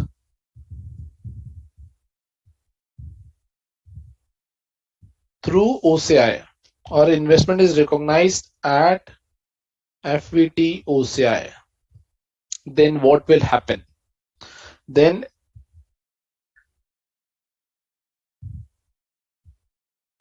accumulated gain and loss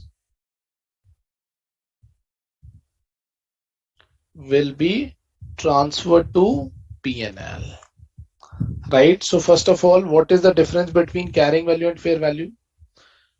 Fair value is 1,50,000, carrying value is 1,50,000, so no gain and loss. But OCI has a gain of 50,000 gain, it will be transferred to P&L.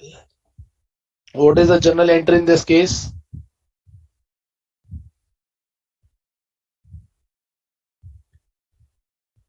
OCI debit to P&L other income, and the entry amount will be 50,000 rupees. This will be then accounting, guys, in case where the parent becomes a subsidiary, parent becomes an investment entity during the year or at the beginning of the year, and where the investment is recognized either at cost in scenario 1 and in scenario 2, the investment is recognized at FVT OCI category. So this will be FVT OCI category and this will be investment, this will be cost category, cost scenario. I hope, guys, we are clear on the example number 3.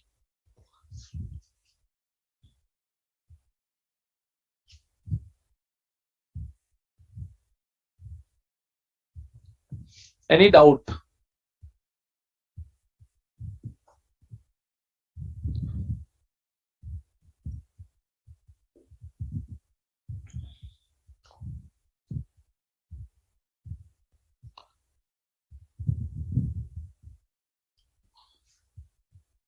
Any doubt, guys? Looking for your doubts.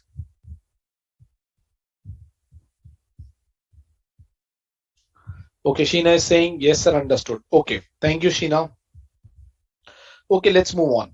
Now it is a scenario where the parent becomes an investment entity. Now let's talk about a scenario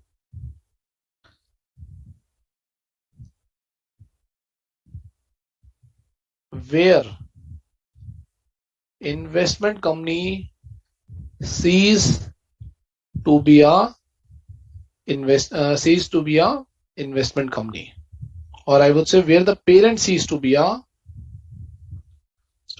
investment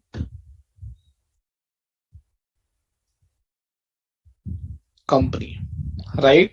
Now parent पहले investment company थी, right? Now we are talking about a scenario investment company, and we are moving towards normal company, right? Normal company. So what should be the accounting? Accounting will remain the same. Recognized, what will be the accounting in this scenario? At cost or fair value as per Ind AS 109, right? And this will be accounted on the date of change of investment entity status. Sairam is saying, sir, can you repeat the second situation? Second situation is very simple. The entity A is recognizing its subsidiary at FVTOCI fair value, right? That means every reporting date he must be doing the fair valuation. That means in the past there was a gain due to which the question is saying there is an accumulated reserve lying in OCI. Fair value होगा तभी question कह रहा है कि gain पड़ा हुआ है OCI में, right? And what we have understood, what is the accounting? First of all investment needs to be fair valued. Second, difference in the carrying value and fair value needs to be recognized in P&L. And third is where the investment is recognized in FVTOCI, accumulated gain and loss P&L में transfer कर दो. So first of all, compute the difference. Fair value and carrying value, is there any difference? No. OCI में gain पड़ा हुआ है, so what we are supposed to do? Just transfer it to the P&L. So I have debited OCI and I have credited P&L. Correct, guys? And in the next case, when we are saying parent ceases to be an investment company, then it becomes a normal company, right? For normal company, we have a normal guidance at cost or fair value as per 109. Which date? On the date of change in the status, right? So another question is also given. Example 2, right? So A Limited was an investment entity and was measuring the investment subsidiary X at fair value, right? At fair value. A Limited ceases to be an investment entity on the date fair value of investment records at 1 lakh rupees, right? Which is at fair value. Now A Limited ceases to be an investment entity. So what is the choice? It can recognize at cost. What is the choice available? It can recognize that value as cost as deemed cost. And the second is continue to recognize as per 109, that means fair valuation. Correct, guys? So at cost, which is nothing but a deemed cost on date of change in status. Correct? Okay. Next small concept is accounting of dividend. Accounting of dividend.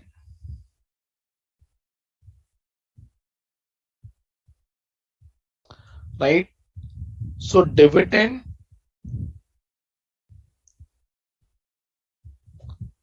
needs to be accounted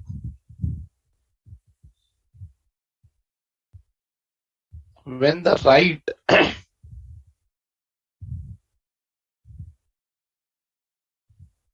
where the dividend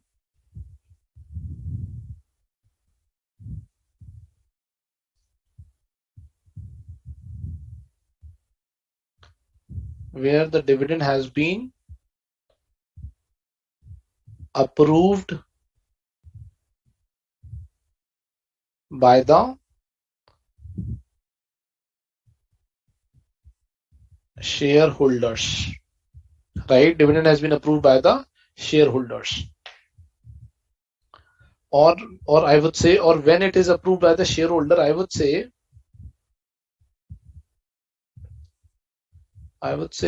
when the right to receive dividend has been established, right? And what is the meaning of right to receive dividend? When dividend is approved by shareholders.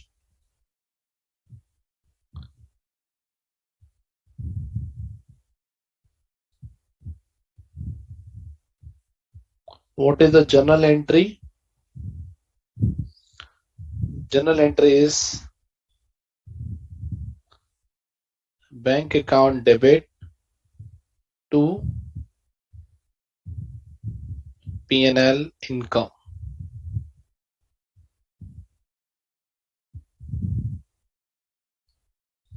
right? Counting of dividend,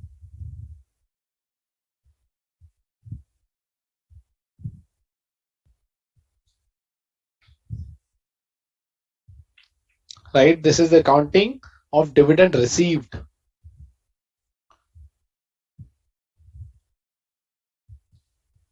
Accounting of dividend declared, right? So accounting will be in two sense, where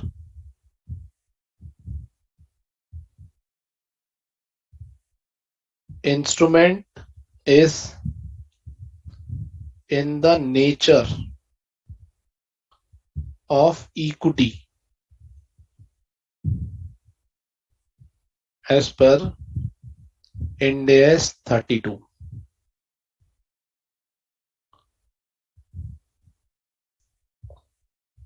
Where the instrument is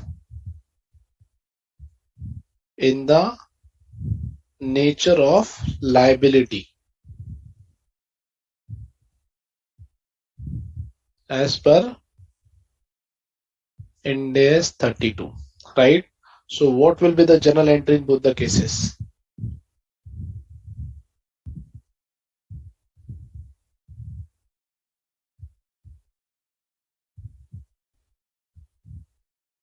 Then we will say if it is in the nature of equity, we will say retained earning debit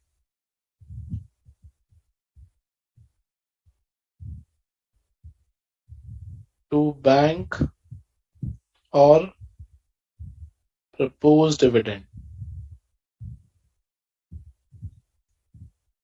right? And if it is in the nature of liability,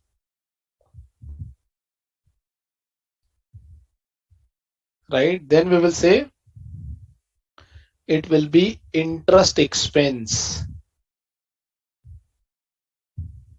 Interest expense debit to bank or financial liability, right? Second, dividend will be recorded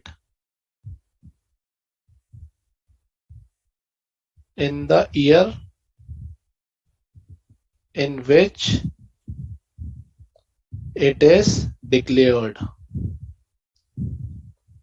And in this case, such interest, now it is no longer a dividend, right? It's an interest.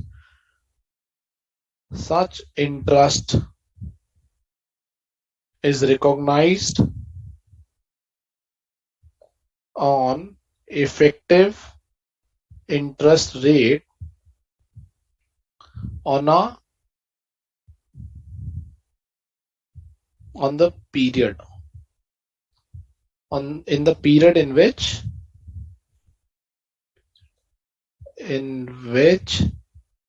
it pertains. So this will be the dividend accounting, guys, in which we are saying if the instrument is in the nature of Ind AS 32, then it will be accounted like this. We will say it is a retained earning debit to proposed dividend, and the dividend will be recorded in the year in which it is declared. But if the instrument is in the nature of liability, then it will be recorded as an interest expense, and that will be recognized by using effective interest rate method in the period in which it pertains. Right? So I think Sheena is saying why interest expense is debited, because it is a dividend income. No, we are talking about when dividend is declared in the books of company. Who declare dividend? In the books of company who declare dividend, right? Declare or pay. It is in the case of the company, in the books of company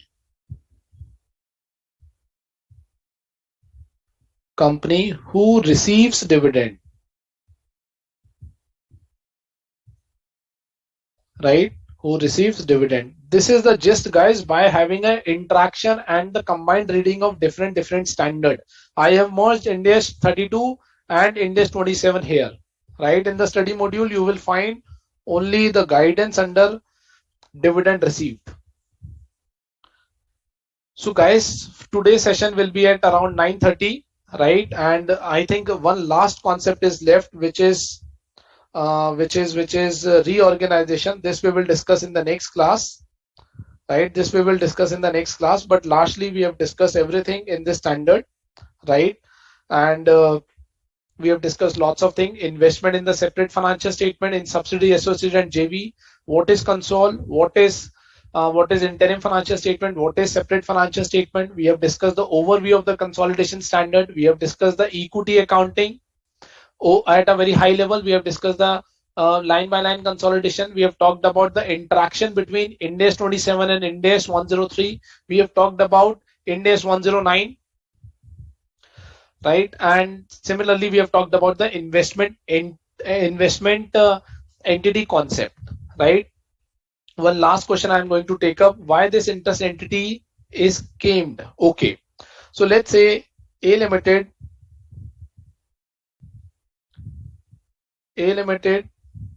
and this is B Limited. A Limited has made an investment in 10% preference shares of rupees 1 lakh, and this preference shares is in the nature of